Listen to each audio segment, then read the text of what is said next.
हरिओम सर्व मित्रांनो आपण गीतेची ऑडिओ सिरीज सुरू केलेली आहे मराठीमधून। मागची ऑडिओ सिरीज अष्टावक्र गीतेविषयी मी पूर्ण बनवलेली आहे, ती बघितली नसेल तर जरूर बघा। अष्टावक्र गीतेचे अध्याय 1 ते 20 या संपूर्ण अध्यायाची मी मराठी ऑडिओ बुक बनवलेली आहे। त्याच्यात अष्टावक्र गीतेचा काय सार आहे ते संपूर्ण सांगण्याचा मी प्रयत्न केलेला आहे। आजपासून आपण सुरू करत आहोत भगवद्गीता। आपल्या सनातन धर्मामधील सर्वात मोठा कोणता ग्रंथ असेल, मानवाला दिशा देणारा कोणता ग्रंथ असेल तर तो भगवद्गीता। भगवद्गीतेचे एकूण 1 ते 18 अध्यायांचा आपण संपूर्ण मराठी भाषेत अभ्यास करणार आहोत। त्याच्यामध्ये भगवद्गीतेतील अध्याय आपण वाचूच, त्या अध्यायातील प्रत्येक श्लोकाचा अर्थ जाणून घेण्याचा प्रयत्न करू। त्या श्लोकांचा भावार्थ संत ज्ञानेश्वर महाराजांनी भावार्थ दीपिकेमध्ये काय मांडलेलं आहे ते आपण बघण्याचा प्रयत्न करू। त्याचप्रमाणे जी भगवद्गीता आहे आपली प्रभुपादांची, म्हणजे जी इस्कॉनची जी भगवद्गीता आहे त्याच्यामध्ये काय अर्थ सांगण्यात आलेला आहे ते देखील आपण बघण्याचा प्रयत्न करू। हे संपूर्ण तुम्हाला एकाच व्हिडिओमध्ये एकाच ठिकाणी बघायला मिळेल। प्रत्येक अध्यायाचा आपण आजपासून अभ्यास सुरू करणार आहोत। हे व्हिडिओ तुम्ही डाउनलोड करून काम करता करता रोजच्या जीवनशैलीमध्ये डाउनलोड करून देखील तुम्ही ऐकू शकता। तर संपूर्ण ऑडिओ सिरीज नक्की ऐका। अष्टावक्र गीतेची ऑडिओ सिरीज आपण पाहिली नसेल तर ती जरूर बघा।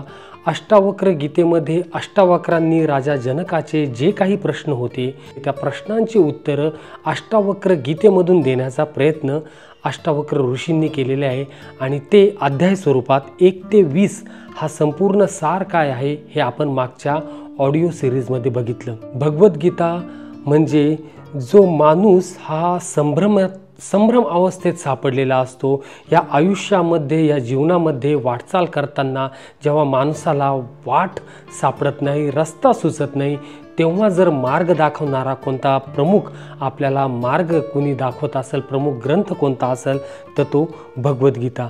तर ह्या भगवद्गीतेचा अभ्यास आपण अशा प्रकारे करणार आहोत की भगवद्गीतेविषयी अनेक जणांनी आजपर्यंत भाष्य लिहिलेली, त्यातील मराठीमध्ये आपण सर्वात आपल्याला सुलभ आणि सरळ सोप्या भाषेत भगवद्गीता आपल्यापर्यंत कोणी पोचवली असेल तर ते आपले संत ज्ञानेश्वर, आपली माऊली संत ज्ञानेश्वर माऊलींनी भावार्थ दीपिका हा ज्ञानेश्वरी ग्रंथ म्हणून जो ओळखला जातो ते गीतेचंच भाष्य त्यांनी याच्यात वर्णलेले आहे। आपण त्याचा देखील अभ्यास करणार आहोत आणि भगवद्गीता जी जशी आहे तशी, जी कृष्ण कृपामूर्ती स्वामी प्रभुपाद भक्तिवेदांत बुक ट्रस्टतर्फे जी आलेली आहे भगवद्गीता, त्याचा देखील प्रत्येक श्लोकाचा काय अर्थ सांगण्यात आलेला आहे ते आपण आजपासून बघण्याचा सुरू करणार आहोत।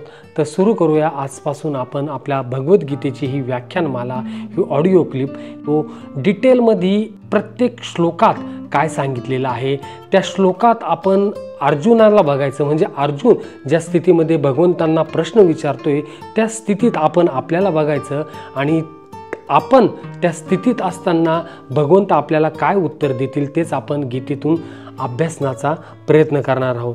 तर सुरू करूया आपण आजपासून आपल्या भगवद्गीतेचा अभ्यास। महाभारतामध्ये सर्वात प्रमुख गोष्ट कोणती असेल तर ती भगवंत श्रीकृष्ण। महाभारताचे कुरुक्षेत्रावर जे युद्ध लढलं गेलं त्याच्यामध्ये देखील जे महत्त्वपूर्ण कोणी असेल तर ते श्रीकृष्ण।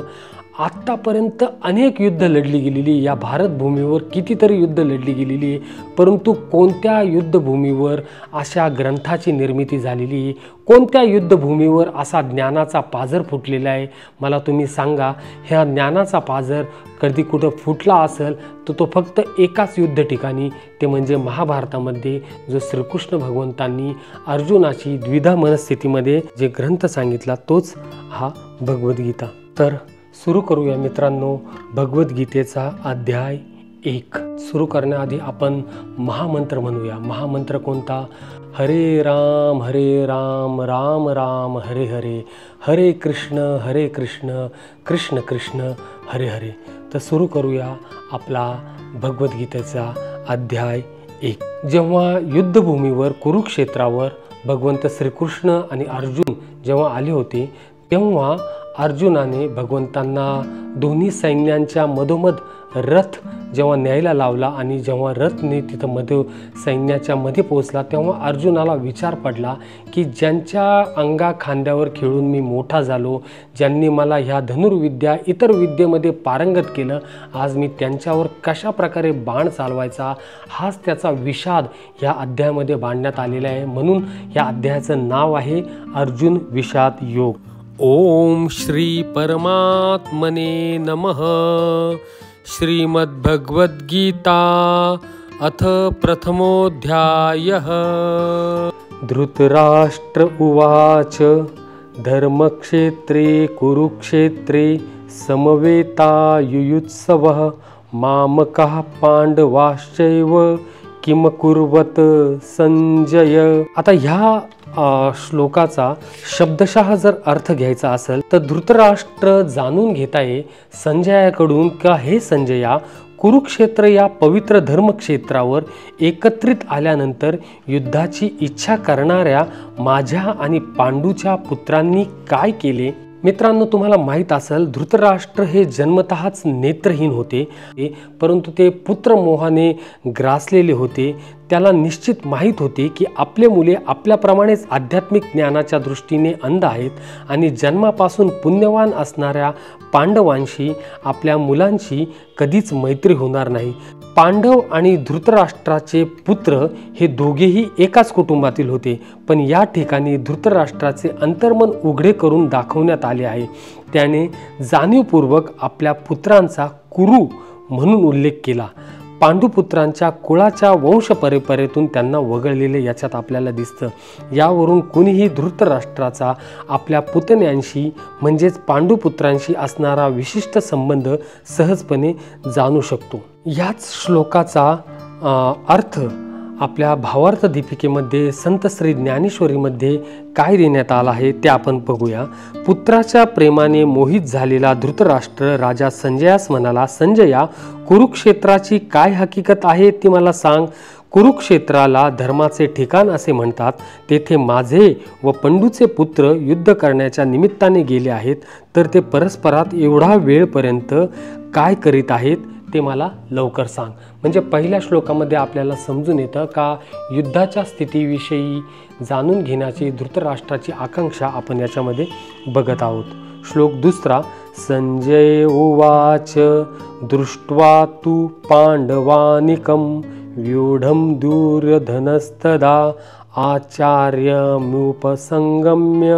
राजा वचनमब्रवीत. या श्लोकाचा जर शब्दशः अर्थ सांगायचा तर संजय म्हणाला, हे राजन, पांडुपुत्रांनी केलेली सैनिकांची व्यूहरचना पाहून दुर्योधन आचार्यांकडे गेला आणि त्याने पुढील प्रमाणे बोलण्यास आरंभ केला. आचार्य कोण तर गुरु द्रोणाचार्य, ज्यांनी पांडवांना आणि कौरवांना प्रशिक्षण दिलं होतं, त्यांनाच आचार्य म्हणून याच्यात संबोधण्यात आलेलं आहे. आणि तेव्हा दुर्योधन आचार्यांकडे गेलेले आहे आणि ते आता पुढं जे बोलतात ते दुर्योधन बोलतात, परंतु संजय हे धृतराष्ट्रांना सांगता येते. श्लोक तिसरा. पश्यैतां पांडुपुत्राणाम आचार्य महती च मुं व्यूढां द्रुपदपुत्रेण तव शिष्येण धीमता. या श्लोकाचा शब्दशः अर्थ, हे आचार्य, तुमचा बुद्धिमान शिष्य द्रुपद पुत्र त्याने कौशल्याने रचलेली ही विशाल पांडव सेना पहा. आणि ह्याच श्लोकाचा जर अन्वयार्थ आपण ज्ञानेश्वरीमध्ये बघितला तर त्यात असं दिलेलं आहे, द्रोणाचार्याजवळ जाऊन त्यास म्हणाले, पांडवांचे हे सैन्य कसे उसळले आहे पाहिले ना. बुद्धिमान असा द्रुपद पुत्र दृष्टद्युम्न त्याने त्या सैन्याची अशी चमत्कारिक रचना केली आहे की त्या चालत्या डोंगरी किल्ल्याप्रमाणे दिसत आहे. त्या दृष्टद्युम्नाला तुम्ही पडवून विद्येचे आगर केले. त्याने हा सेना समुद्र चहूकडे पसरविला आहे, तो पहा. तर दृष्टद्युम्न कोण होता तर दृष्टद्युम्न पांचाल साम्राज्य राजा द्रुपदचा पुत्र, द्रौपदीचा जुळा भाऊ होता. त्यांचा जन्म हा अग्निकुंडातून झालेला होता. आपला वडिलांचा अपमानाचा बदला द्रोणाचार्य यांच्यापासून घेण्यासाठी द्रुपदने जो महायज्ञ केलेला होता त्याच्यातूनच त्यांचा हा जन्म झालेला होता. आणि हा पांडव सेनेचा दृष्टद्युम्न हा सेनापती होता. याचाच इथं उल्लेख करण्यात आलेला आहे। पुढे दुर्योधन हे कंटिन्यू सांगत राहतात आचार्यांना, म्हणजे हेच संजय धृतराष्ट्रांना सांगताय, अत्र शूरा महेश्वास्वा भीमार्जुन समायुधी युयुधानो विराटश्च द्रुपदश्च महारथः। या सैन्यामध्ये भीम आणि अर्जुन यांच्या समान शूर आणि महान धनुर्धर आहे, तसेच युयुधान, विराट आणि द्रुपद यांच्याप्रमाणे श्रेष्ठ योद्धे देखील आहे। तर आता याच्यामध्ये पांडव सेनेतील महारथींचं उल्लेख इथं करण्यात आलेला आहे। भीम आणि अर्जुन यांचं नाव सर्वात आधी इथं घेतलेले आहे, त्याच्यानंतर युयुधान, विराट आणि द्रुपद। आता युयुधान जर सांगायचं झालं तर युयुधान यांचंच नाव सात्यकी आहे आणि यांना शिनी यांचा पुत्र म्हणून ओळखले जाते। यांच्याविषयी जर सांगायचं झालं तर हे संजय म्हणतात की महाभारताच्या युद्धामध्ये जर महान धनुर्धर कोणी असेल तर ते फक्त तीनच, ते आहेत कृष्ण, अर्जुन आणि सात्यकी। सात्यकी म्हणजेच हे युयुधान। नंतर जे नाव आलेले श्लोकात ते विराट। राजा विराट हे मत्स्ययान साम्राज्याचे राजे। पांडवांच्या 12 वर्षाच्या वनवासामध्ये जेव्हा त्यांना 1 वर्षाचा अज्ञातवास जेव्हा त्यांचा बाकी होता, तेव्हा पांडव हे वेश बदलून ह्याच राजा विराटच्या साम्राज्यात राहिलेले होते। आणि पुढे विराटची मुलगी उत्तरा हिचाच विवाह अर्जुन पुत्र अभिमन्यू बरोबर झालेला होता, असे हे राजा विराट। आणि नंतर द्रुपद यांच्याविषयी आपण बोललोच आहे का द्रुपद हे दृष्टद्युम्न याचे पिता होते आणि ते देखील महापराक्रमी महारथी होते। पुढचा श्लोक 5वा, याच्यामध्ये देखील पुढचे जे पांडव सेनेमधील जे वीर योद्धे आहेत त्यांचं वर्णन इथं करण्यात आलेलं आहे। धृष्टकेतु शेचेकितानः काशीराजश्च वीर्यवान पुरुजित कुंतीभोजश्च शैब्यश्च नरपुंगवः। या सैन्यामध्ये श्रेष्ठ, शूरवीर आणि बलशाली असे धृष्टकेतू, चेकितान, काशीराज, पुरुजित, कुंतीभोज आणि शैब्य यांच्यासारखे देखील योद्धे आहे। तर याच्यात पांडव सेनेमधील प्रमुख जे योद्धे आहेत त्यांचे वर्णन करण्यात आलेले आहे। धृष्टकेतू कोण तर शिशुपाल पुत्र आणि चेदी देशाचा राजा, ते 3 भाऊ धृष्टकेतू, बृहत्क्षत्र आणि पुरुजित। नंतर जे वर्णन आलेलं आहे ते चेकितान म्हणजे वृष्णी वंशीय यादव, जे महान योद्धा आणि शूर। पांडवांची 7 अक्षयोनी सेना होती, त्यातील प्रत्येक अक्षयोनी सेनेचा एक सेनापती, त्यातीलच एक चेकितान हा होता। नंतर जे नाव आलेले आहे ते काशीराज हे काशीचे राजा होते आणि ते ज्यांचे वडील होते ते अंबिका व अंबालिका यांचे ते वडील होते आणि अंबा म्हणजेच जे पुढे जाऊन शिखंडी। नंतर जे वर्णन आलेलं आहे ते पुरुजित म्हणजे जे यांचे भाऊ आहे धृष्टकेतू, त्यांचेच भाऊ पुरुजित। नंतर जे वर्णन आलेलं आहे ते कुंतीभोज हे माता कुंतीचे वडील आणि शूरसेन यांचे फुफेरे भाऊ होते। नंतर जे वर्णन आलेले आहे ते शैब्य म्हणजे दक्षिण पंजाबला त्यावेळेस शिवी देश असे म्हटले जायचे आणि महाराज उशिनर यांचा पुत्र शौब्य हाच याचंच वर्णन इथं करण्यात आलेलं आहे। तर अशा प्रकारे पांडव सेनेमध्ये या पराक्रमी शूरवीरांचं वर्णन 5व्या श्लोकात केलेलं आहे। पुढे कंटिन्यू करत आहे, युधामनुश्च विक्रांत उत्तमौजाश्च वीर्यवान सौभद्रो द्रौपदेयाश्च सर्व एव महारथ। आता याच्यात जे नाव आलेले आहे ते युधामन्यू, विक्रांत, उत्तमौजा आणि सौभद्र म्हणजे सुभद्राचा पुत्र, द्रौपदेया म्हणजे द्रौपदी पुत्र, असे सर्व महारथी यांचं वर्णन आलेलं आहे। येथे या सैन्यामध्ये पराक्रमी युधामन्यू, अत्यंत शक्तिशाली उत्तमौजा, सुभद्रा पुत्र आणि द्रौपदीचे पुत्र आहेत। हे सर्व योद्धे महारथी लढवय्ये आहेत। पुढे जो श्लोक आहे, अस्माकं तु विशिष्टो ते तान् निबोध द्विजोत्तम नायका मम सैन्यस्य सन्यार्थ तान् ब्रवीमिते। आता इथे दुर्योधन आचार्यांना म्हणताय आणि दुर्योधन जे आचार्यांना सांगतोय हे संजय धृतराष्ट्रांना सांगताय की हे ब्राह्मण श्रेष्ठा, तुमच्या माहितीकरता माझ्या सैन्याचं नेतृत्व करण्यासाठी विशेष पात्र असणाऱ्या सेनाधिकाऱ्यांविषयी मी तुम्हाला सांगतो. म्हणजे आता कौरव सेनेचं वर्णन इथं होत आहे. कौरव सेनेचं वर्णन करताना आता दुर्योधन म्हणतात ते भवान भीष्मश्च कर्णश्च कृपश्च सम्मतिजयः अश्वत्थामा विकर्णश्च सौमदती सैवच. येथे तुम्ही स्वतः भीष्म, कर्ण, कृप, अश्वत्थामा, विकर्ण आणि भूरिश्रवा नावाचा सोमदत्त पुत्र असे युद्धात नेहमी विजयी ठरणारे योद्धे आहेत. म्हणजेच आमच्या सैन्यात प्रमुख असे महावीर कोण कोण आहेत ते ऐका आणि यातील एकेकाच्या संकल्पाने, या वीरांच्या संकल्पाने या विश्वाचा संहार होईल. फार काय, पण एकटे कृपाचार्य देखील या सर्वांना पुरे आहेत. या ठिकाणी विकर्ण वीर आहेत, तसाच पलीकडे अश्वत्थामा आहे. प्रत्येक काळाला देखील त्याची भीती वाटते आणि युद्धामध्ये सदैव विजयी असणारा सौमदत्त असा आहे. पर्य दुर्योधनाने असामान्य अशा योद्ध्यांचा उल्लेख इथं केला आहे, कारण हे सर्व योद्धे अपराजित आहे. विकर्ण हा दुर्योधनाचा भाऊच आहे. अश्वत्थामा द्रोणाचार्यांचा पुत्र आहे आणि सौमदत्त आणि भूरिश्रवा बाहलिकांच्या राजाचा पुत्र आहे. कर्ण अर्जुनाचा भाऊ आहे, कारण पांडू राजाशी विवाह होण्यापूर्वी तो कुंतीच्या पोटी जन्मला होता. कृपाचार्यांच्या जुळ्या बहिणीचा द्रोणाचार्यांशी विवाह झालेला होता. अशा प्रकारे या 8व्या श्लोकामध्ये हे वर्णन करण्यात आलेलं आहे. पुढे 9व्या श्लोकामध्ये अन्यच बहवः शूरामदर्थे व्यक्तजीवितः नाना शस्त्रप्रहरणः सर्वे युद्ध विशारदाः. या श्लोकाचा अर्थ शब्दशः असा आहे, माझ्यासाठी स्वतःच्या जीवनाचा त्याग करण्यास सदैव तत्पर असलेले अनेक शूरवीर येथे आहेत.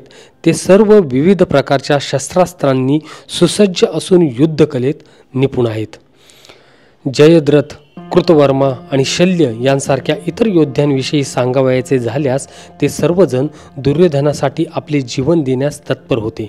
दुसऱ्या शब्दात सांगावयाचे तर ते सर्वजण पापी दुर्योधनाच्या पक्षाला मिळाल्याने कुरुक्षेत्राच्या युद्धभूमीवर या सर्वांचा मृत्यू अटळ होता.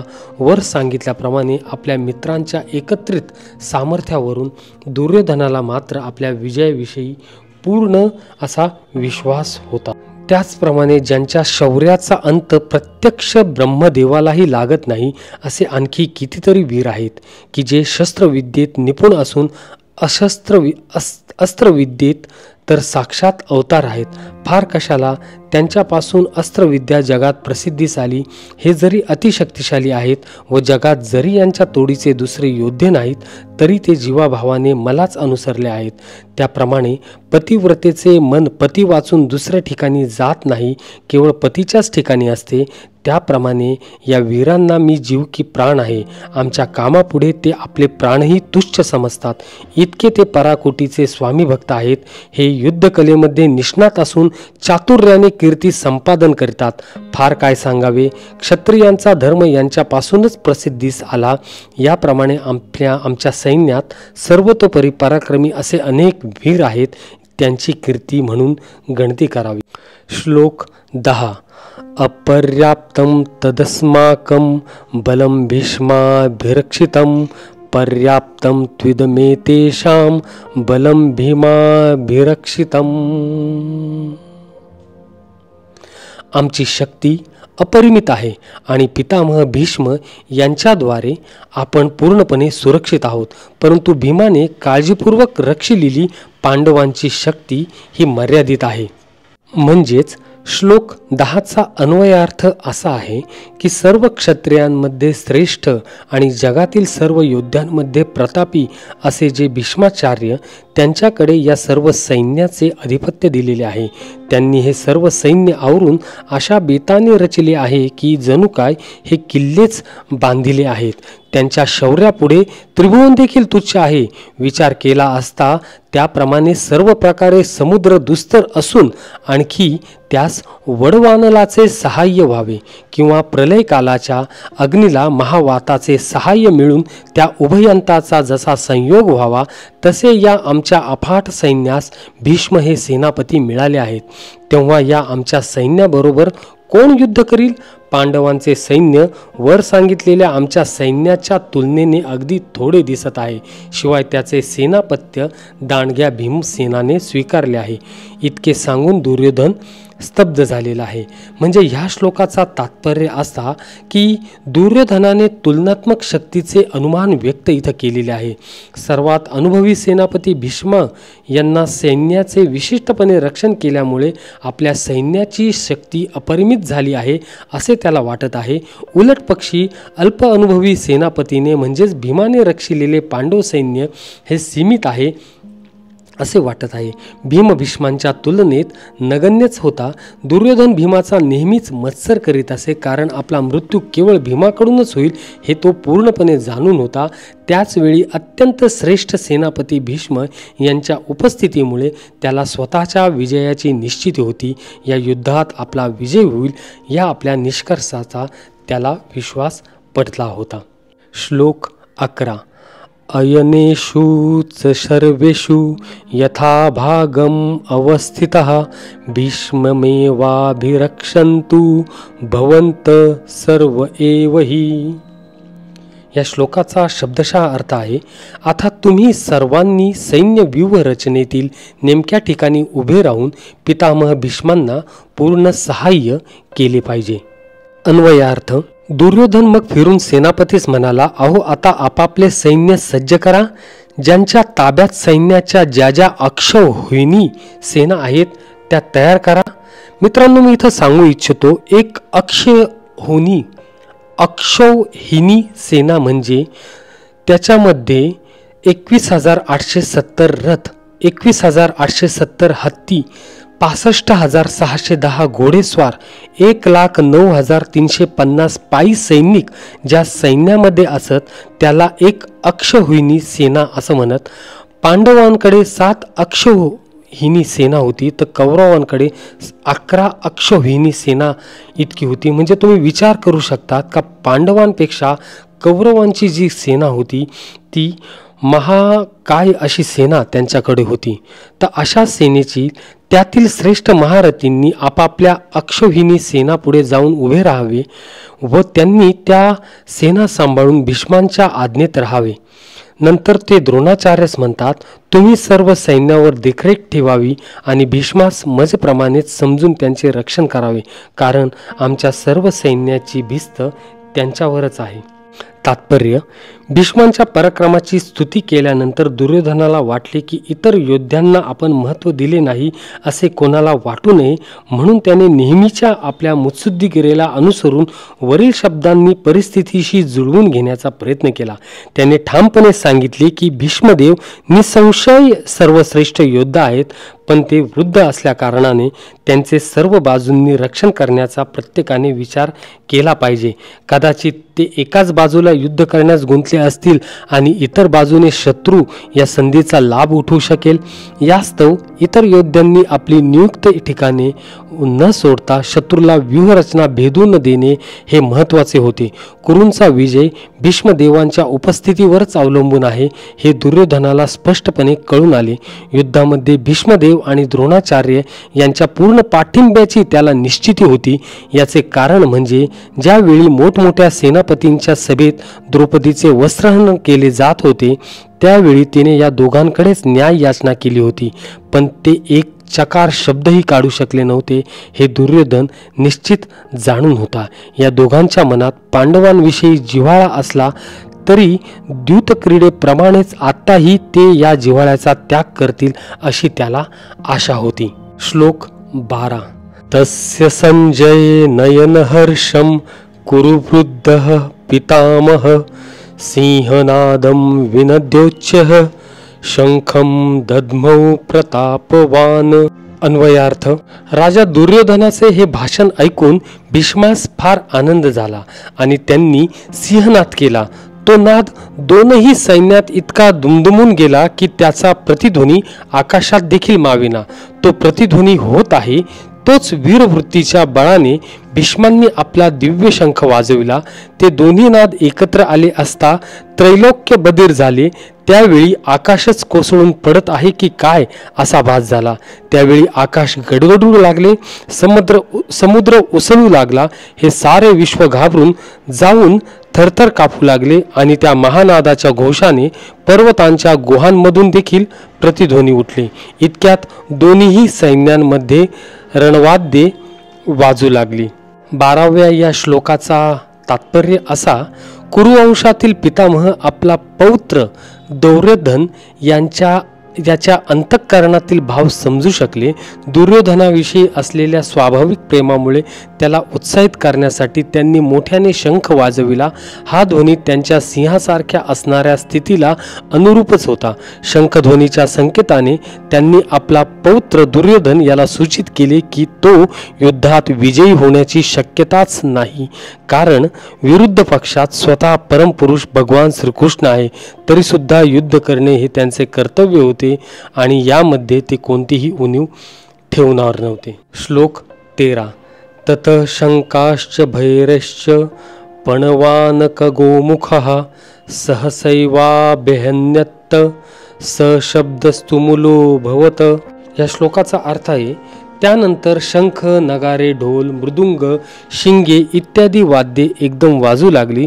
त्यांचा प्रचंड आवाज होता. त्या नाना प्रकारच्या रणवाद्यांचा ध्वनी इतका कर्कश आणि भयंकर होता की मोठ्या धैर्यवानांना देखील तो महाप्रलय वाटला. नौबत, निशाण, मांदळ, शंख, झांज, तुतारी इत्यादी अनेक रणवाद्यांचा गजर आणि वीरांच्या मोठ्या मोठ्या गर्जना सुरू झाल्या. कोणी आवेशाने दंड ठोठू लागले, कोणी चवताळून मोठमोठ्याने हाका मारू लागले आणि हत्ती बेफाम होऊन अनावर झाले. त्या ठिकाणी भित्र्यांची काय कथा! जे कचरले ते तर कसपटाप्रमाणे उडूनच गेले. यमास सुद्धा दहशत बसून तो इकडे तोंड देखील करीनासा झाला. कित्येकांचे उभ्या जीव गेले. जे धैर्यवान होते त्यांची दातखिळी बसली आणि जे नामांकित योद्धे होते त्यांच्या अंगास कापरे सुटले. अशा प्रकारचा तो भयंकर वाद्य ध्वनी ऐकून ब्रह्मदेव देखील व्याकुळ झाला आणि इंद्रादी देव तर आज हा प्रलय कालच ओढवला की काय असे म्हणू लागले. या श्लोकाचा तात्पर्य असा की भीष्मदेवांनी वाजवलेल्या शंखाशी तुलना करताना श्रीकृष्ण आणि अर्जुन यांनी वाजवलेल्या शंखांचे दिव्य म्हणून करण्यात आलेले आहे. दिव्य शंखांच्या नादाने असे सूचित करण्यात आले आहे की पांडवांच्या पक्षात श्रीकृष्ण असल्याने विरुद्ध पक्षाला विजयाची आशा नव्हती. जयस्तु पांडुपुत्राणाम येषाम पक्ष जनार्दन. पांडुपुत्रांसारख्या व्यक्तींचाच नेहमी विजय होत असतो, कारण भगवान श्रीकृष्ण त्यांचे सहकारी असतात आणि ज्या ठिकाणी भगवंत असतात त्या ठिकाणी लक्ष्मी देवी सुद्धा असते. लक्ष्मी देवी आपल्या पतीविना कधीही एकटी राहत नाही. म्हणून विष्णू किंवा भगवान श्रीकृष्ण यांच्या शंखांमधून उत्पन्न झालेल्या दिव्य शंखध्वनीद्वारे कळून आले की भाग्य आणि विजय अर्जुनाची वाटच बघत होते. या व्यतिरिक्त हे दोन्ही मित्र ज्या रथावर बसले होते तो रथ अग्निदेवाने अर्जुनाला दान केला होता. यावरून आपल्या असे लक्षात येते की हा रथ त्रिलोकी कुठेही फिरविला तरी तो निश्चितपणे सर्वत्र विजय प्राप्तीच करतो. श्लोक 14. तथ श्वेतै हरे युक्ते महती स्यंदने स्थितो माधवः पांडवश्चैव दिव्यो शंखो प्रदंतुतः. त्यानंतर पांढरे घोडे जमलेल्या उत्तम रथात बसलेल्या श्रीकृष्णांनी आणि अर्जुनानेही दिव्य शंख वाजवले. याचाच अन्वयार्थ याप्रमाणे स्वर्गलोकात दान उडून गेली असती. इकडे पांडव सैन्यात काय झाले पहा. जो रथ विजयाचे प्रत्यक्ष माहेर घर असून तेजाचे केवळ भांडारच व ज्यास गरुडाप्रमाणे वेगवान असे 4 घोडे जुंपलेले आहेत, असे पंख असलेल्या मेरू पर्वताप्रमाणे तो श्रेष्ठ रथ तेथे शोभला. त्याच्या तेजाने 10 दिशा भरून गेल्या. ज्या रथावर प्रत्यक्ष वैकुंठाधिपती श्रीकृष्ण सारथी होते त्या रथाचे गुणवर्णन तरी किती करावे. पाश्चजन्यम ऋषिकेशो देवदत्तम धनंजयः पौंड्रम दद्मो महाशंकम भीमकर्मा वृकोदरः। अर्थ, श्रीकृष्णांनी पांचजन्य नावाचा, अर्जुनाने देवदत्त नावाचा आणि भयानक कृत्य करणाऱ्या भीमाने पौंड्र नावाचा मोठा शंख फुंकला. म्हणजेच इथे आता पांडवांमध्ये कोणाचा कोणता शंख त्यांनी वाजविला त्याचं वर्णन या श्लोकात करण्यात आलेला आहे. भगवान श्रीकृष्ण यांचा या श्लोकामध्ये ऋषिकेश म्हणून उल्लेख करण्यात आला आहे, कारण ते समस्त इंद्रियांचे स्वामी आहेत, जीव त्यांचे अंश आहेत आणि म्हणून जीवांची इंद्रिय सुद्धा त्यांच्या इंद्रियांची अंशरूपे आहेत. निर्विवेशवादी उपासक जीवांना इंद्रिये का असतात हे समर्पकपणे सांगू शकत नसल्यामुळे ते जीवांना इंद्रियरहित किंवा निराकार असे संबोधण्यास उत्सुक असतात. तसेच या श्लोकामध्ये अर्जुनाचा उल्लेख धनंजय म्हणून करण्यात आला आहे, कारण विविध प्रकारच्या यज्ञयागांसाठी थोरल्या भावाला जेव्हा धनसंपत्तीची आवश्यकता होती तेव्हा त्यानेच धन एकत्रित केले. याप्रमाणे भीमाला वृकोदर म्हटले जाते, कारण ज्याप्रमाणे तो हिडिंबासुराच्या वधासारखी अतिशय कठीण कार्य करू शकत होता त्याप्रमाणे तो अन्नभक्षणही करीत होता. म्हणून भगवंतांनी वाजविलेल्या आणि नंतर पांडव पक्षातील इतर व्यक्तींनी विविध प्रकारच्या शंखांद्वारे उत्पन्न केलेल्या शंखध्वनीमुळे सर्व सैनिक युद्धासाठी उत्सुक झाले होते. विरुद्ध पक्षामध्ये महत्त्वपूर्ण असे काहीच नव्हते. त्या ठिकाणी परम मार्गदर्शक भगवान श्रीकृष्ण नव्हते की लक्ष्मी देवी नव्हती, म्हणून युद्धामध्ये त्यांची हार निश्चित होती. हाच शंखध्वनीने संदेश घोषित केला. पुढचे 16, 17, 18 हे श्लोक आपण एकत्र बघू, कारण की ह्या श्लोकामध्ये कोणी कोणता शंख वाजवला आणि कोण कसं युद्धासाठी प्रवृत्त झाले याचं वर्णन या श्लोकांमध्ये करण्यात आलेलं आहे. श्लोक 16. अनंत विजयम राजा कुंती पुत्रो युधिष्ठिरः नकुलः सहदेवश्च सुघोष मणिपुष्पकौ. श्लोक 17. काश्यश्च परमेश्वासः शिखंडी च महारथः दृष्टद्युम्नो विराटश्च सात्यकीश्चापराजितः. श्लोक 18. द्रुपदो द्रौपदेयाश्च सर्वशः पृथिवीपते सौभद्रश्च महाबाहु शंखान् दद्मु पृथक पृथक. श्लोक 16, 17, 18चा शब्दशः अर्थ असा: कुंतीपुत्र राजा युधिष्ठिराने आपला अनंत विजय नावाचा शंख वाजविला. त्यानंतर नकुल यांनी सुघोष नावाचा शंख वाजविला. सहदेव यांनी मणिपुष्पक नावाचा शंख वाजविला. हे राजन, महाधनुर्धर काशीनरेश, श्रेष्ठ योद्धा शिखंडी, दृष्टद्युम्न, विराट, अपराजित सात्यकी, द्रुपद, द्रौपदीचे पुत्र आणि सुभद्रेचा महाबाहू पुत्र यांनी इतरांनी आपापले शंख वाजविले. श्लोकांचं तात्पर्य असं की संजयाने मोठ्या चातुर्याने धृतराष्ट्राला सांगितले की पांडुपुत्रांना फसविण्याचे आणि स्वतःच्या पुत्रांना राज्याच्या सिंहासनावर बसविण्याचा प्रयत्न करण्याचे त्याचे धोरण चुकीचे आहे आणि ते मुळीच स्तुत्य नाही. पूर्वलक्षणांवरून तर संपूर्ण कुरुवंश या महायुद्धामध्ये मारला जाईल हे स्पष्टपणे कळून आले आहे. पितामह भीष्मांपासून ते अभिमन्यूसारख्या नातवंडांपर्यंत तसेच जगातील इतर सर्व राज्यांचे राजे जे कोणी त्या ठिकाणी उपस्थित होते त्या सर्वांचा विनाश निश्चित होता. राजा धृतराष्ट्रामुळेच ही आपत्ती कोसळली होती, कारण त्याने आपल्या मुलांनी स्वीकारलेल्या धोरणाला उत्तेजन दिलेले होते. राजा द्रुपद, महावीर काशीराजा, द्रौपदीचे पुत्र इत्यादी अनेक राजे व वीर त्या ठिकाणी जमले होते. त्याचप्रमाणे अर्जुनाचा मुलगा अभिमन्यू, अजिंक्य असा सात्यकी, नृपश्रेष्ठ दृष्टद्युम्न, शिखंडी, त्याचप्रमाणे विराट व इतर जे सेनानायक होते तेही आपापले वेगळे वेगळे शंख एकसारखे वाजू लागले आणि त्या शंखांच्या महाध्वनीच्या आघाताने शेष व कुर्म दचकले. पृथ्वीचा भार टाकून देण्यास सिद्ध झाले. त्या आवाजाने त्रैलोक्य डळमळू लागले. मेरू व मांदार हलू लागले. समुद्राचे पाणी कैलासापर्यंत उसळले. श्लोक 19. सघोषोधार्तराष्ट्राणां हृदयानि व्यदारयत नभश्च पृथिवीं चैव तुमुलो व्यनुनादयन्. अर्थ: आणि त्या भयानक आवाजाने आकाश व पृथ्वीला दुमदुमून टाकीत कौरवांची अर्थात आपल्या पक्षातील लोकांची छाती दडपून टाकली. असा हा विविध प्रकारचा शंख निनाद वाढतच गेला. या निनादाने आकाश आणि पृथ्वीला तर दुमदुमून केलेच, परंतु धृतराष्ट्रपुत्रांची हृदये विदीर्ण झाली. तात्पर्य, दुर्योधनाच्या पक्षातील भीष्म आणि इतरांनी जेव्हा शंखनाद केला तेव्हा पांडवांची हृदये मुळीच विदीर्ण झाली नाहीत. अशा प्रकारच्या घटनांचा उल्लेख आढळत नाही. परंतु या विशिष्ट श्लोकामध्ये पांडव पक्षाच्या बाजूने करण्यात आलेल्या शंखध्वनीमुळे धृतराष्ट्रपुत्रांची हृदये विदीर्ण झाली असे सांगितले आहे. याचे कारण म्हणजे पांडव आणि त्यांचा भगवान श्रीकृष्णांवरील दृढ विश्वास होय. जो भगवंताचा आश्रय घेतो तो महाभयानक आपत्तीमध्येही भयभीत होत नाही. श्लोक 20. अथ व्यवस्थितान् दृष्ट्वा धार्तराष्ट्रान् कपिध्वजः प्रवृत्ते शस्त्रसम्पाते धनुरुद्यम्ये पाण्डवः ऋषिकेशं सदा वाक्यम् इदमाह महीपते.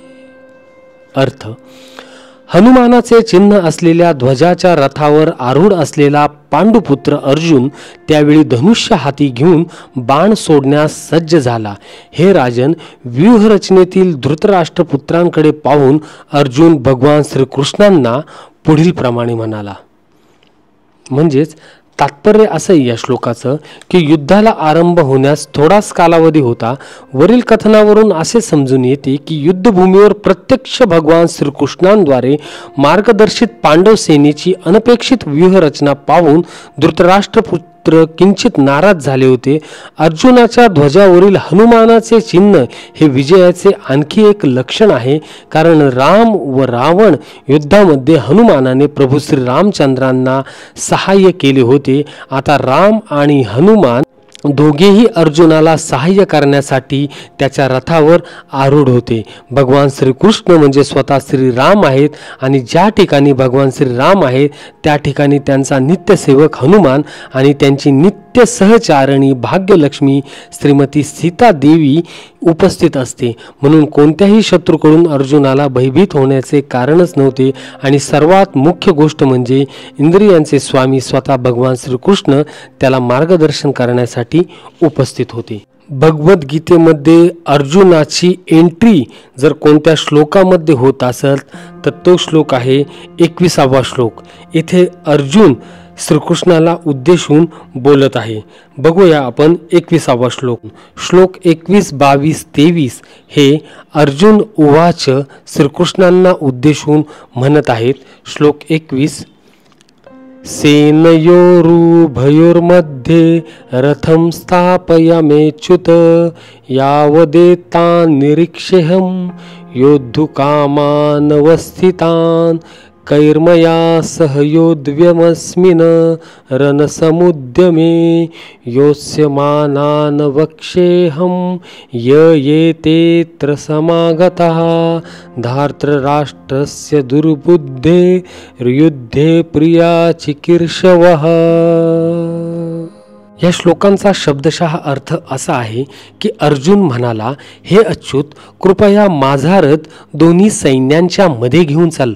म्हणजे येथे युद्ध करण्याच्या इच्छेने प्रेरित झालेल्या आणि ज्यांच्याशी मला या महाभयंकर शस्त्रास्त्र स्पर्धेमध्ये संघर्ष करावायचा आहे त्या सर्व उपस्थितांना मी पाहू शकेन.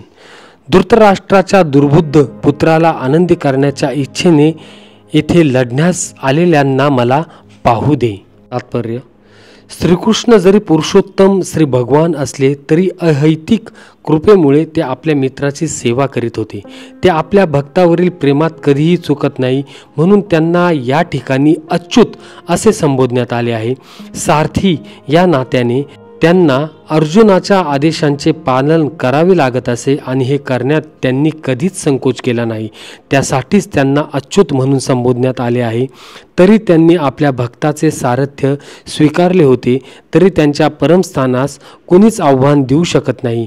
सर्व परिस्थितीत ते सर्व इंद्रियांचे स्वामी पुरुषोत्तम श्री भगवान ऋषिकेश आहेत. भगवंत आणि त्यांचा सेवक यांच्यामधील संबंध अत्यंत मधुर आणि दिव्य असतो हेच या श्लोकांमधून लक्षात येते. अर्जुनाने श्रीकृष्णांना म्हटलेले हे श्लोकाचा आपल्या ज्ञानेश्वरीमध्ये मराठीतील अर्थ असा आहे की मग अर्जुन म्हणाला, देवा आता आपला रथ लवकर चालवा आणि दोन्ही सैन्यांच्या मध्ये नेऊन उभा करा, म्हणजे येथे युद्ध करण्याकरता आलेल्या वीरांस मी क्षणभर निहाळून पाहीन, कारण येथे जरी सर्व वीर जमले आहेत तरी रणांगणावर मला कोणाशी युद्ध करावयाचे आहे ते पाहिले पाहिजे. हे बहुतेक व दृष्टबुद्धी कौरव अंगात पराक्रम नसता युद्धाची हाव धरीत आहे, यांना युद्धाची हौस आहे खरी, परंतु त्यांच्याने रणभूमीवर धैर्य धरवत नाही.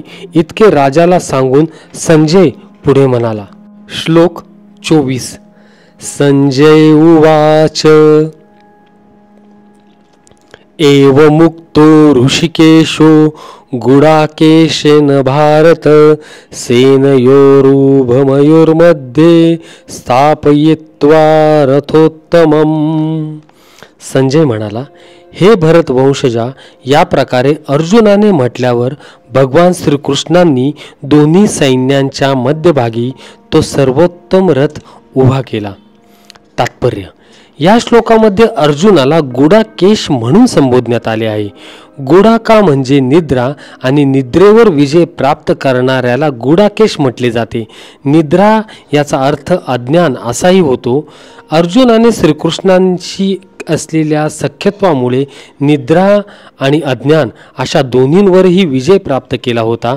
श्रीकृष्णांचा भक्त शुद्ध असल्यामुळे तो श्रीकृष्णांना क्षणभरही विसरू शकत नव्हता, कारण भक्ताचा हाच खरा स्वभाव असतो. निद्रिस्त अथवा जागृत अवस्थेमध्ये भगवत भक्त हा भगवान श्रीकृष्ण त्यांचे नाम, रूप, गुण आणि लीला यांचे चिंतन करण्यापासून दूर राहूच शकत नाही. श्लोक 25. भीष्मद्रोण प्रमुखतः सर्वेषां च महीक्षिताम् उवाच पार्थ पैशैतान् समवेतान् कुरुनिती.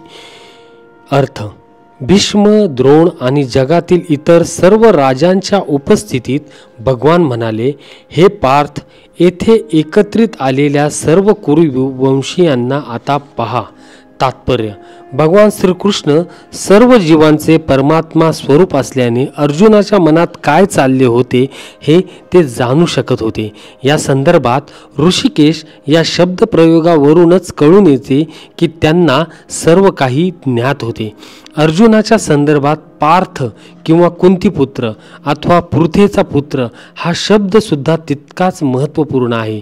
मित्र या नात्याने श्रीकृष्णांना अर्जुनाला सांगावयाचे होते की अर्जुन हा त्यांच्या आत्तेचा म्हणजे पृथेचा पुत्र असल्यामुळे त्यांना अर्जुनाचा सारथी होण्याचे मान्य केले होते. अर्जुनाला आता उपस्थित कुरुवंशीयांकडे तू पहा असे सांगण्यामागे श्रीकृष्णांचा काय उद्देश होता? अर्जुनाला तेथेच थांबून युद्ध करायचे नव्हते का? श्रीकृष्णांनी आपल्या आत्या म्हणजेच पृथा म्हणजेच कुंती माता हिच्या पुत्रांकडून अशी अपेक्षा कधीच केली नव्हती का? मित्रसुलभ विनोद करून अशा प्रकारे श्रीकृष्णांनी अर्जुनाचे मन पूर्वीच ओळखलेले होते. श्लोक 26. तत्रपश्या स्थितान् पार्थ पितृनथ पितामहान् आचार्यान् मातुलान् भातृ पुत्रान् पौत्र सखींस्तथा श्वशुरान् सुहृदश्चैव सेनयोरुभयोरपि. अर्थ: त्या ठिकाणी दोन्ही पक्षांकडील सैन्यांमध्ये आपले वाडवडील, आजे, शिक्षक, मामेभाऊ, पुत्र, नातवंडे, मित्र तसेच सासरे आणि हितचिंतक अर्जुनाने पाहिले. तात्पर्य: अर्जुनाने रणांगणावर आपले सर्व नातेवाईक पाहिले. त्याने भूरिश्रवासारख्या आपल्या वडिलांच्या समवयस्क व्यक्तींना, पितामह भीष्म आणि सोमदत्त, द्रोणाचार्य आणि कृपाचार्य यांच्यासारखे गुरु, शल्य आणि शकुनी यांच्यासारखे मामा, दुर्योधनासारखे भाऊ, लक्ष्मणासारखे पुत्र, अश्वत्थाम्यासारखे मित्र, कृतवर्म्यासारखे हितचिंतक इत्यादी सर्व व्यक्तींना पाहिले. त्याने सैन्यात उपस्थित असलेल्या आपल्या मित्रांनाही पाहिले. श्लोक 27. तांसमीक्ष सकौंतेय सर्वान् बंधूनवस्थितान् कृपया परयाविष्टो विषिदन्नीनमब्रवीत्। अर्थ, जेव्हा कुंतीपुत्र अर्जुनाने सर्व मित्रांना आणि नातेवाईकांना पाहिले तेव्हा तो करुणेने व्याकुळ झाला आणि पुढे याप्रमाणे म्हणाला. म्हणजे ह्या श्लोकामध्ये जेव्हा दोन्ही सैन्यांच्या मधोमध रथ श्रीकृष्णांनी आणला आणि अर्जुनाने सर्वांना बघितले, त्याच्यानंतर अर्जुनाचा विषाद खऱ्या अर्थाने श्लोक 28 पासून सुरू झालेला आहे.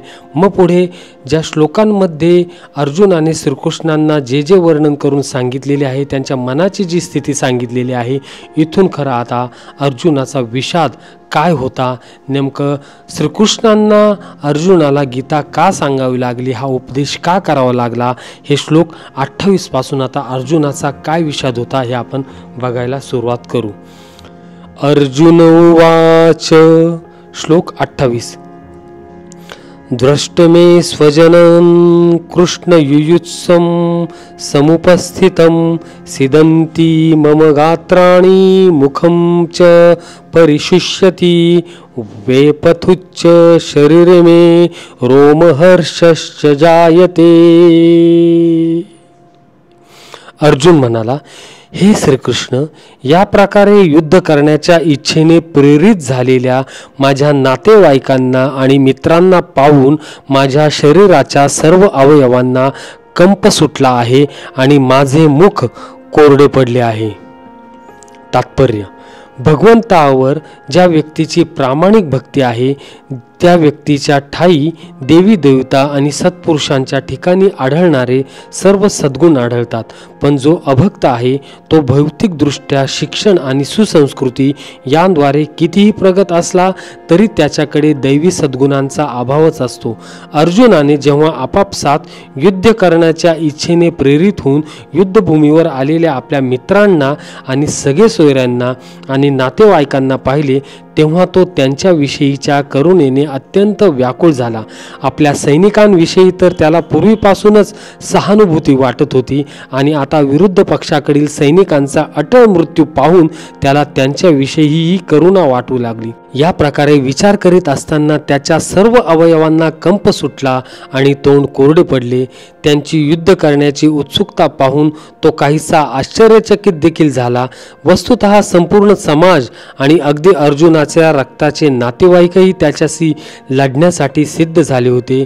या ठिकाणी उल्लेख केला नसला तरी एखादा सहज कल्पनेने समजू शकेल की केवळ अर्जुनाच्या अवयवांना कंप सुटत होता आणि मुख कोरडे पडत होते एवढेच नव्हे तर तो करुणेने अश्रू सुद्धा ढाळत होता. ही लक्षणे अर्जुनाच्या दुर्बलतेमुळे नव्हती तर भगवंताच्या शुद्ध भक्ताच्या ठिकाणी आढळणाऱ्या सहृदयतेमुळे ती आली होती. ज्याला पुरुषोत्तम श्री भगवान यांच्याविषयी दृढ भक्ती आहे त्याच्या ठिकाणी देवतांमध्ये आढळणारे सर्व सद्गुण असतात, पण जो भगवत भक्त नाही त्याच्याकडे अर्थहीन भौतिक पात्रता असते. याचे कारण म्हणजे तो मानसिक स्तरावरच अडकून पडल्यामुळे मोहमयी भौतिक शक्तीकडे निश्चितपणे आकर्षिला जातो. श्लोक 29. वेपथुच्च शरीरे मे रोमहर्षश्च जायते गांडीवं संस्त्रंसते हस्त्वा त्वचैव परिदह्यते. माझ्या संपूर्ण शरीराला कंप सुटला आहे. माझ्या शरीरावर रोमांच उभे राहिले आहेत. हातातून गांडीव धनुष्य गळू लागले आहे आणि त्वचेचा दाह होत आहे. तात्पर्य, शरीराचे दोन प्रकारे कंपन होऊ शकते मित्रांनो, आणि रोमांचही शरीरावर दोन प्रकारे उभे राहू शकते. अशा घटना एकतर आध्यात्मिक भाव उत्कटतेमुळे होऊ शकतात किंवा भौतिक परिस्थितीमधील अतिभयामुळे होऊ शकतात. दिव्य साक्षात्कारामध्ये मुळीच भीती नसते.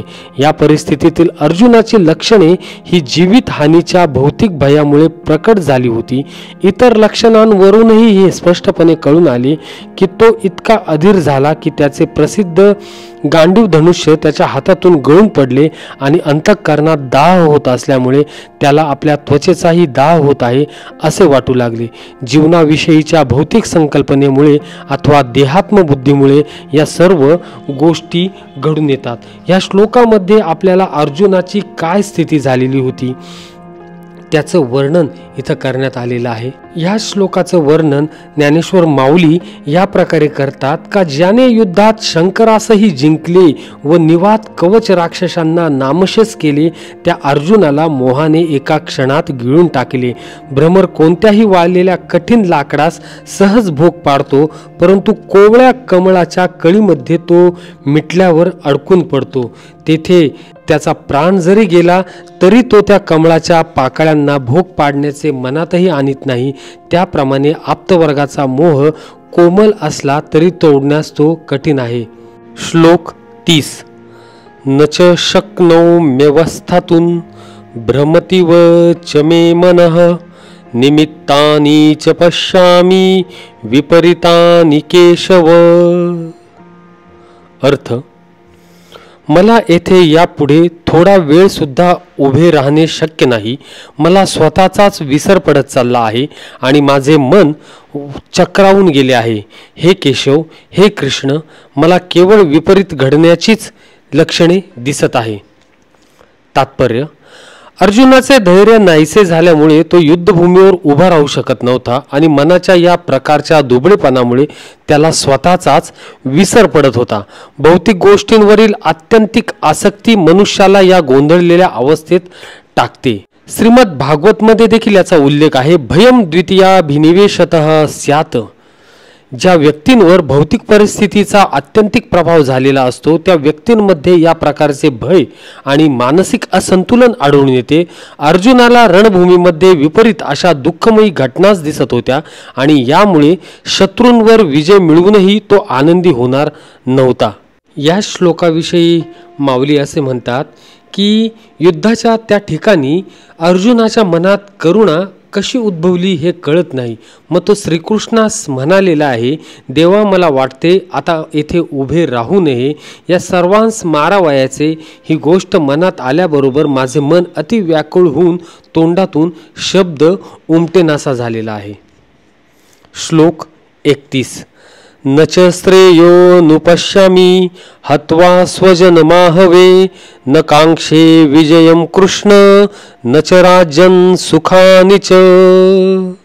अर्थ: या युद्धामध्ये माझ्या स्वतःच्याच नातलगांना ठार मारून त्यातून कोणाचे कसे कल्याण होणार आहे हे मला कळत नाही आणि हे कृष्णा, त्यापासून प्राप्त होणारे विजय, सुख आणि राज्य याची इच्छा देखील मी करू शकत नाही. तात्पर्य: स्वतःचा वास्तविक स्वार्थ श्री विष्णू किंवा श्रीकृष्ण यांच्यामध्ये आहेच, पण त्याचे बद्ध जीवांना अज्ञान असते. यासाठीच ते शारीरिक संबंधांमुळे आकर्षित होतात, कारण अशा संबंधांमुळेच आपण आनंदी होऊ शकू असे त्यांना वाटते. जीवनविषयक अशा अंधकल्पनेमुळे त्यांना भौतिक सुखाच्या कारणांचाही विसर पडतो. अर्जुनाला क्षत्रियांच्या नीतिमूल्यांचा सुद्धा विसर पडल्याचे दिसून येते. असे सांगितले जाते की श्रीकृष्णांच्या प्रत्यक्ष आज्ञेनुसार युद्धभूमीमध्ये लढता लढता मृत्यू पावणारा क्षत्रिय आणि आध्यात्मिक जीवनाला पूर्णपणे वाहून घेतलेला संन्यासी या दोन प्रकारच्या व्यक्तीच मृत्यूनंतर शक्तिमान आणि दैदिप्यमान अशा सूर्यलोकात प्रवेश करण्यास पात्र असतात. आपल्या चुलत्यांशी आणि बांधवांशी युद्ध करणे आणि आपल्या पित्याद्वारे वंश परंपरेने चालत येणाऱ्या राज्यावर पुन्हा अधिकार सांगून ते राज्य प्राप्त करण्याची एकमात्र संधी अर्जुनाकडे होती. तथापि असे करणे अर्जुनाला आवडत नव्हते. या श्लोकाविषयी माऊली असं म्हणतात की अर्जुनाचं असं बोलणं आहे इथं की हे श्रीकृष्णा, या कौरवांना जर मारावयाचे तर मग धर्मराजाधिकांना का मारू नये, कारण हे दोनही माझे गोत्रजच आहेत. म्हणून देवा पुरे हे मला काही ते पसंत नाही. या महापातका वाचून आमचे काय अडले आहे. देवा अनेक प्रकारे विचार करून पाहता युद्ध केल्यास त्याचा परिणाम वाईटच होईल असे वाटते. ते जर टाळले तर मात्र काहीतरी कल्याण होईल. पुढचे 32, 33, 34, 35 या श्लोकांमधून आपल्याला अर्जुनाची मनस्थिती काय झालेली आहे हे समजते. त्याच्यामुळे आपण हे सर्व श्लोक आता एकत्र बघूया. श्लोक 32. किन्नराजेन गोविंद किं भोगै जीवितेन वा येषामर्थे कांक्षितं नो राज्यं भोगाः सुखानि च. श्लोक 33. त इमे वा स्थिता युद्धे प्राणान् स्याक्त्वक्ता धनानि च आचार्यः पितरः पुत्रास् तथैव च पितामहः मातुलाः श्वशुराः पौत्राः शालाः सम्बन्धिनस्तथा एतान् हन्तुमिच्छामि घ्नतोऽपि मधुसूदन. श्लोक 35. अपि त्रैलोक्यराज्यस्य हेतुः किन्नु मही कृते निहत्य धार्तराष्ट्रान् का प्रीतिः स्या जनार्दन. या श्लोकांचा शब्दशः अर्थ असा: हे गोविंद, ज्यांच्यासाठी आम्ही राज्याची, सुखाची व जीविताची देखील इच्छा करावी, तेच जर आता या रणांगणावर युद्धाकरिता सज्ज झाले आहेत, तर मग आम्हाला त्या सर्वांचा काय लाभ आहे? हे मधुसूदना, जेव्हा गुरुजन, वडील, पुत्र, आज्जे, मामे, सासरे, नातवंडे, मेहुणे आणि इतर नातलग आपल्या जीवनाचा आणि संपत्तीचा त्याग करण्यास सिद्ध असून माझ्यासमोर उभे आहेत, तेव्हा जरी त्यांनी मला मारले तरी मी त्यांना मारण्याची इच्छा कशासाठी करावी? हे जनार्दना, पृथ्वीच काय तर तिन्ही लोकांच्या राज्याच्या विनिमयातही मी त्यांच्याशी लढणार नाही. धृतराष्ट्राच्या पुत्रांना मारून आम्हाला कोणता आनंद मिळणार आहे? तात्पर्य: या श्लोकामध्ये अर्जुनाने भगवान श्रीकृष्णांना गोविंद म्हणून संबोधलेले आहे, मधुसूदन म्हणून संबोधलेले आहे आणि गोविंदांच्याच कृपेने सर्व जीवाच्या इच्छांची पूर्तता होत असते. या श्लोकामध्ये असं दाखवण्यात आलेलं आहे मित्रांनो की प्रत्येकाला स्वतःचं ऐश्वर आपल्या मित्रांना आणि नातेवाईकांना दाखवायची इच्छा असते, परंतु अर्जुनाला भीती या गोष्टीची वाटत आहे की आपले सर्व नातलग आणि मित्र रणांगणावर मारले जातील आणि विजयानंतर प्राप्त होणाऱ्या वैभवामध्ये आपण कोणालाच सहभागी करून घेऊ शकणार नाही. भौतिक जीवनाविषयीचे हे एक समर्पक उदाहरण आहे. आध्यात्मिक किंवा दिव्य जीवन हे अगदी भिन्न असते. एखाद्या भक्ताला भगवंताची इच्छा पूर्ती करावयाची असल्याने तो भगवंताच्या सेवेसाठी सर्व प्रकारचे ऐश्वर स्वीकारू शकतो आणि जर भगवंताची इच्छा नसेल तर मात्र कवडीचाही स्वीकार करणार नाही. अर्जुनाला नातलगांना मारावयाचे नव्हते आणि खरोखरच जर त्यांना मारणे आवश्यक असेल तर श्रीकृष्णांनी स्वतः त्यांना मारावे अशी त्याची इच्छा होती.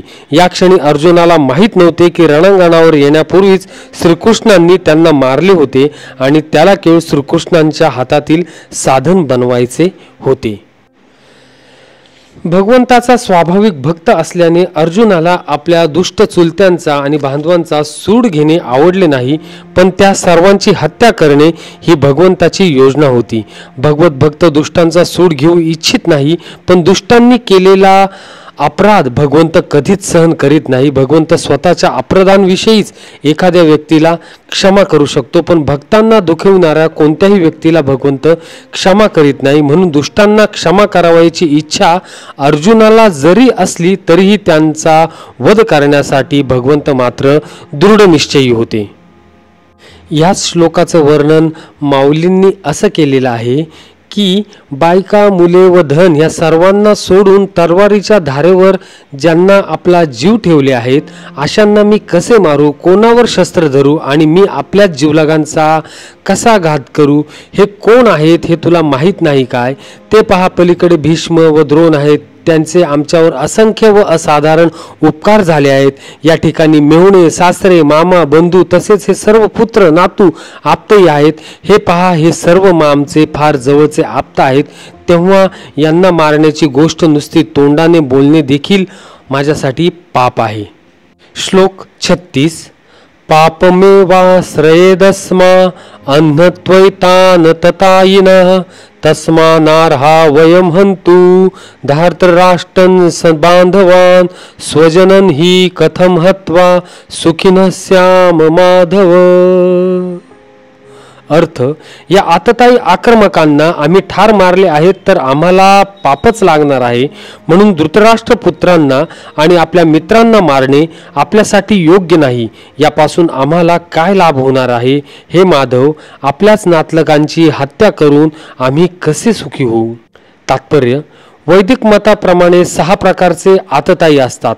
एक विष देणारा, दुसरा घराला आग लावणारा, तिसरा घातक किंवा तीक्ष्ण शस्त्रांनी आघात करणारा, चौथा संपत्ती लुटणारा, पाचवा दुसऱ्याची भूमी बळकावणारा आणि 6वा परपत्नीचे अपहरण करणारा. अशा आतताईंचा वध केल्याने कोणत्याही प्रकारचे पाप लागत नाही. अशा आतताईंना मारणे हे सामान्य मनुष्याला शोभेल असेच आहे. पण अर्जुन सामान्य मनुष्य नव्हता. स्वभावतःच तो साधू वृत्तीचा होता आणि कौरववंशी तो साधू वृत्तीला अनुसरूनच वागू इच्छित होता. तथापि अशा प्रकारची साधू वृत्ती क्षत्रियांसाठी योग्य नसते. राज्यकर्त्याने साधुवत असणे आवश्यक असले तरी त्याने भ्याड मात्र असू नये. उदाहरणार्थ, भगवान श्रीराम हे इतक्या साधू वृत्तीचे होते की आजही लोक रामराज्यात राहण्यास अतिशय उत्सुक आहे. पण असे असले तरी प्रभू श्री रामचंद्रांनी कधीच भ्याडपणा दाखविला नाही. श्रीरामांच्या पत्नीचे सीतेचे अपहरण करणारा रावण आतताई होता, पण श्रीरामांनी त्याला असा काही धडा शिकवला की त्याची तुलना जगाच्या इतिहासामध्ये कोणाशीही करता येणार नाही. या श्लोकाविषयी माऊली म्हणतात, म्हणून मी ही गोष्ट कधी करणार नाही व या समरंगांना हातात शस्त्रही धरणार नाही, कारण हे कृत्य अनेक प्रकारे निंद्य आहे असे मला वाटते. कृष्णा, तू आम्हाला दुरावलास तर मग आमचे काय महत्त्व राहणार? तुझ्या वाचून आम्हाला जे दुःख होईल त्याने आमचे हृदय विदीर्ण होईल. म्हणून देवा, या कौरवांचा वध करावा आणि मग आम्ही राज्याचा उपभोग घ्यावा. या न घडणाऱ्या गोष्टीचे तर नावच घेऊ नको, असे अर्जुन म्हणाला. श्लोक 37 आणि 38 आपण एकत्र बघूया. यद्यपि ते न पश्यन्ति लोभोपहत चेतसः कुलक्षय कृतं दोषम मित्रद्रोहे च पातकम. श्लोक 38. कथम न नेयमस्माभिः पातदस्मान् निवर्तितुं कुलक्षय कृतं दोषम प्रपश्याद्भिजनार्दन. अर्थ, हे जनार्दन, लोभाने प्रभावित झालेल्या या लोकांना जरी आपल्या कुटुंबांची हत्या करण्यामध्ये आणि आपल्याच मित्रांशी भांडण करण्यामध्ये दोष दिसत नसला तरी सुद्धा कुटुंबांचा नाश केल्यामुळे होणाऱ्या अपराधांची जाण असताना आम्ही अशा पापकृत्यामध्ये का सहभागी व्हावे? तात्पर्य, एखाद्या क्षत्रियाला विरुद्ध पक्षाने युद्धासाठी किंवा द्यूत क्रीडेसाठी निमंत्रित केले तर त्याने ते नाकारणे योग्य असते. अशा बंधनामुळे अर्जुन युद्ध करण्यास नकार देऊ शकला नाही, कारण दुर्योधनाच्या पक्षाने त्याला युद्ध करण्यासाठी आव्हान दिले होते. या संदर्भात अर्जुनाने विचार केला की अशा आव्हानाच्या परिणामाचे विरुद्ध पक्षाला अज्ञान असावे, परंतु त्याचे दुष्परिणाम आपल्याला स्पष्ट दिसू शकतात. म्हणूनच ते आव्हान तो स्वीकारू शकत नव्हता. बंधनाचा परिणाम जेव्हा चांगला असतो तेव्हा ते बंधन अनिवार्य ठरू शकते, पण अशा बंधनाचा परिणाम जेव्हा अनिष्ट असतो तेव्हा ते अनिवार्य किंवा बंधनकारक ठरवता येत नाही. या सर्व गोष्टींचा सारासार विचार करूनच अर्जुनाने युद्ध न करण्याचे ठरवले. याच श्लोकांविषयी माऊली असं म्हणतात की हे कौरव अभिमानाने उन्मत्त होऊन जरी युद्ध करण्यास आले आहेत तरी आम्हाला आपले हित केले पाहिजे, आपले हित पाहिले पाहिजे. आपले नातेवाईकच आपण का मारावे, ही गोष्ट कशी करावी हे असे पहा की समजून उमजून कालकूट विष कसे घ्यावे. अहो, वाट चालत असताना जर अकस्मात आपल्यासमोर सिंह आला तर त्याला चुकवून जाणे हेच श्रेयस्कर आहे. प्रकाशात बसण्याऐवजी मुद्दाम अंधार कोठडीत जाऊन बसावे, यात कोणता लाभ आहे ते सांग बरं देवा. किंवा समोर विस्तो पेटला आहे असे पाहून जर आपण त्यास सोडून दूर न झालो तर एका क्षणात तो आपल्याला सभोवार वेढून जाळू शकेल. त्याप्रमाणे हे दोष आम्हाला प्रत्यक्ष लागू पाहत आहेत.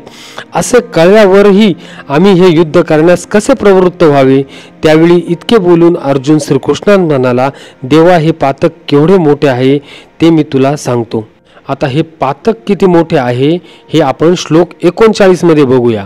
कुलक्षये प्रणश्यन्ति कुलधर्माः सनातनः धर्मे नष्टे कुलं कुत्स्नम धर्मोभिभववर्तित. अर्थ, कुळाच्या नाशामुळे शाश्वत वंश परंपरा नष्ट होते आणि यामुळे उर्वरित कुटुंब अधर्म करण्यात गुंतले जाते. इथं खरं श्रीकृष्णांना अर्जुन आता कारण देत आहे का काय नेमकं त्यांचं युद्ध न करण्याचं कारण आहे. ज्याप्रमाणे लाकडांवर लाकूड घासले असता त्यापासून अग्नी उत्पन्न होतो आणि त्याचा भडका झाला म्हणजे सर्व लाकडे जळून जातात, त्याचप्रमाणे कुळातील लोकांनी मत्सराने एकमेकांचा जर वध केला तर त्या महाभयंकर दोषामुळे सर्व कुळाचा नाश होईल. म्हणून या कुलनाशाच्या पापापासून कुलधर्माचा लोप होतो आणि मग या कुळात अधर्माचा प्रवेश होतो. या श्लोकाचं तात्पर्य असं की कुटुंबातील व्यक्तींचे योग्य संवर्धन होऊन त्यांना आध्यात्मिक मूल्यांची प्राप्ती होण्यास सहाय्यक अशा धार्मिक परंपरेविषयीचे अनेक तत्व वर्णश्रम संस्थेच्या पद्धतीमध्ये सांगण्यात आली आहेत. जन्मापासून ते मृत्यूपर्यंत होणाऱ्या सर्व पवित्र संस्काराचे दायित्व कुटुंबातील वरिष्ठ व्यक्तीवर असते. पण अशा ज्येष्ठ व्यक्तीच्या मृत्यूमुळे कुटुंबातील वंश परंपरागत संस्कार नष्ट होतात आणि त्यामुळे कुटुंबातील तरुण सदस्य अधार्मिक गोष्टी करण्यास प्रवृत्त होऊ शकतात आणि आपल्या आध्यात्मिक मुक्तीची संधीही गमावू शकतात. म्हणून कोणत्याही कारणासाठी कुटुंबातील ज्येष्ठ व्यक्तींची हत्या होऊ देऊ नये. श्लोक 40. अधर्भाभी भवात कृष्ण प्रदुष्यन्ति कुलस्त्रियः स्त्रीषु दृष्टासु वार्ष्णेय जायते वर्णसंकरः. अर्थ, हे कृष्णा, कुळामध्ये जेव्हा अधर्माचे प्राबल्य होते तेव्हा कुळातील स्त्रिया दूषित होतात आणि याप्रमाणे स्त्री जातीचे पतन झाल्यामुळे हे वृष्णीवंशजा अवांछित संतती उत्पन्न होते. याचाच अर्थ माऊली असं सांगताय की असं झाल्यावर मग सारासार विचार करून योग्यायोग्य आचरण, कर्तव्य अकर्तव्य वगैरे नष्ट होतात. असलेला दिवा मालवून अंधारात फिरू लागले म्हणजे ज्याप्रमाणे मनुष्य सरळ वाटेतही ठेच लागतीच त्याप्रमाणे कुळाचा क्षय होतो. त्यावेळी सनातन कुळधर्म नाहीसा होतो. मग त्या कुळात पापा वाचून दुसरे काय राहणार. त्यावेळी मन व इंद्रिय यांचे नियमन होत नाही. इंद्रिये स्वैर वर्तन करू लागतात. त्यामुळे कुलस्त्रियांच्या हातून पापाचरण घडते आणि उत्तम स्त्रिया अधम पुरुषांशी संगत करतात आणि त्यामुळे वर्णांचा परस्पर संकर होतो व सर्व ज्ञाती धर्म समूळ नाहीसे होतात. कावळे जसे चव्हाट्यावर ठेवलेल्या बळीवर चोहून कडून झडप घालतात त्याप्रमाणे अशा कुळामध्ये महापातके संचार करू लागतात. या श्लोकाचं तात्पर्य असं आहे की जीवनातील शांती, भरभराट आणि आध्यात्मिक प्रगती यासाठी समाजातील सभ्य लोकांची संख्या मुख्यतः आधारभूत असते. राष्ट्राच्या आणि समस्त लोकांच्या आध्यात्मिक उन्नतीसाठी योग्य आणि चांगल्या लोकांची समाजामध्ये संख्या वाढावी यासाठीच वर्णाश्रम धर्मातील मूळ तत्वांची रचना करण्यात आली आहे. अशा सभ्य संतती स्त्री जातीच्या पावित्र्यावर आणि एकनिष्ठेवर अवलंबून असते. ज्याप्रमाणे मुले वाम मार्गाला लागू शकतात त्याचप्रमाणे स्त्रियांचे देखील अधपतन घडू शकते. म्हणून लहान मुले आणि स्त्रिया या दोघांनाही कुटुंबातील ज्येष्ठ व्यक्तींकडून संरक्षणाची आवश्यकता असते. श्लोक 41. संकरो नरकायैव कुलघ्नानां कुलस्य च पतन्ति पितरो हेषां लुप्तपिंडोदकक्रियाः. अर्थ, अनावश्यक संततीच्या वाढीमुळे कुळासाठी तसेच कुळ परंपरा नष्ट करणाऱ्यांसाठी निश्चितच नरकमय परिस्थिती निर्माण होते. अशा भ्रष्ट कुळातील पूर्वजांचे पतन होते कारण त्यांना अन्न अथवा पिंड आणि जल अर्पणाची क्रिया पूर्णपणे थांबते. या श्लोकाचा अर्थ माऊली असा सांगतात, मग त्या कुळास आणि त्या कुलांचा नाश करणारे अशा दोघांसही नरक प्राप्ती होते. याप्रमाणे सर्व वंशाची वाढ थांबून त्यातील स्वर्गस्थ पूर्वज आपोआप पतन पावतात. ज्या कुळात नित्य व नैमित्तिक कर्मे घडत नाहीत त्या ठिकाणी पितरांना तिलोदक कोण अर्पण करणार. अशी स्थिती झाल्यावर त्या पितरांनी काय करावे व स्वर्गात कसे राहावे म्हणून तेही आपल्या कुळापाशी येतात. ज्याप्रमाणे पायाच्या बोटाला साप चावला असता त्याचे विष मस्तकापर्यंत सर्वांग सत्वर पसरते त्याप्रमाणे आप्तवर्गाचा वध करण्यापासून उत्पन्न होणारे पाप सत्य लोकांपर्यंत गेलेल्या सर्व पूर्वजांना पतित करते. तात्पर्य, सकाम कर्माच्या विधिविधानांमुळे कुळातील पूर्वजांना ठराविक वेळी जल आणि पिंडदान करणे आवश्यक असते. विष्णू पूजेने ही अर्पण क्रिया सिद्ध होते, कारण श्री विष्णूंना अर्पण केलेला नैवेद्य नंतर प्रसाद म्हणून खाल्ल्याने मनुष्याच्या सर्व प्रकारच्या पापकर्मांतून उद्धार होतो.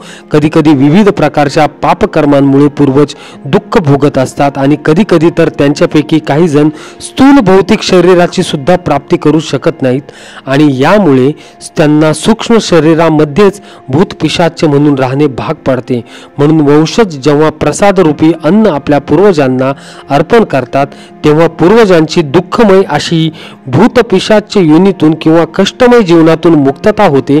अशा प्रकारे आपल्या पूर्वजांना सहाय्य करणे ही वंश परंपरा असते. भक्ती मार्गाचा अवलंब न करणाऱ्यांना या प्रकारचे कर्मकांड करणे अत्यावश्यक असते. जो भक्ती मार्गाशी संलग्न आहे त्याला अशा प्रकारचे कर्म करण्याची आवश्यकता नाही. केवळ भक्तिमय सेवा करून एखादा शेकडो सहस्त्र पूर्वजांची सर्व प्रकारच्या कष्टातून मुक्तता करू शकतो. श्लोक 42.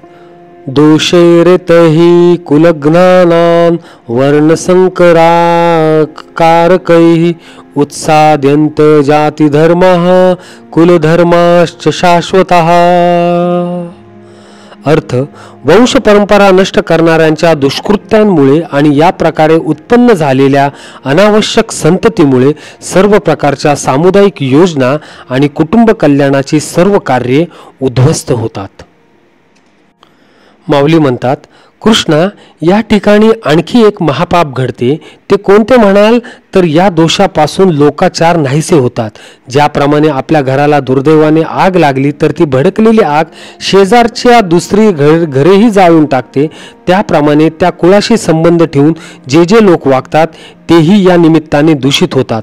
अर्जुन म्हणतो, देवा, त्याप्रमाणेच त्या कुळात नाना प्रकारचे दोष घडून आले म्हणजे मग ते कुळ भयंकर नरकवास मात्र भोगते. अर्जुन आणखी असे म्हणतो की त्या नरकात पडल्यावर मग कल्पना तिथून त्याची सुटका होत नाही, इतका त्या कुलक्षयापासून अधपात होतो. तात्पर्य, सनातन धर्म किंवा वर्णाश्रम धर्म संस्थेने मनुष्य अंतिम मोक्षाची प्राप्ती करण्यास समर्थ होऊ शकेल अशा पद्धतीने मानव समाजातील 4 विभागांना अनुसरून सामुदायिक योजना तसेच कुटुंब कल्याणार्थ कार्यांची योग्य रचना करून दिली आहे.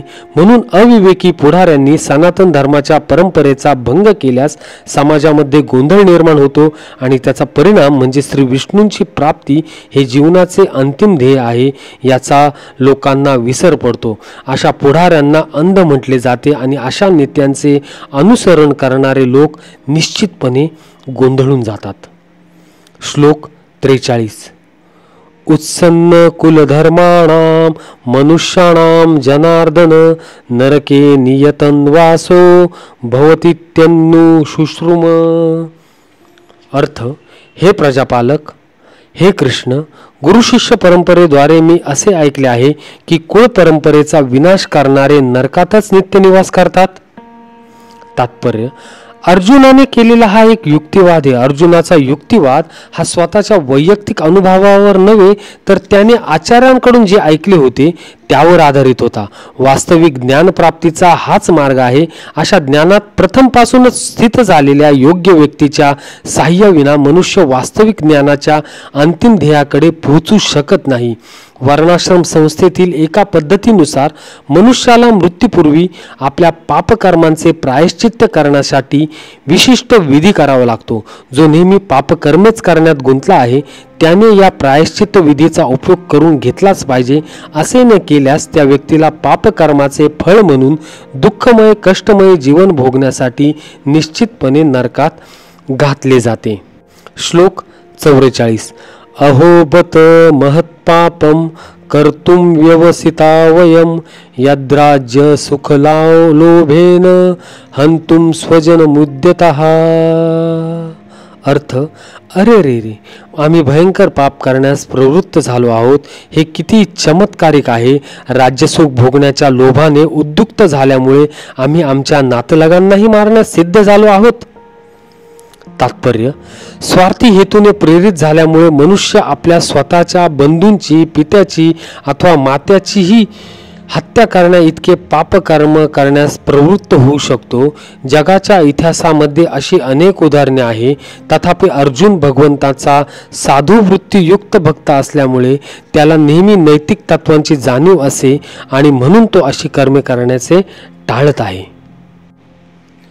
श्लोक 45. यदि माम प्रतिकारम शस्त्रम शस्त्रपानयः धार्तराष्ट्रारणे हन्युस तन्मे क्षेमतरं भवेत.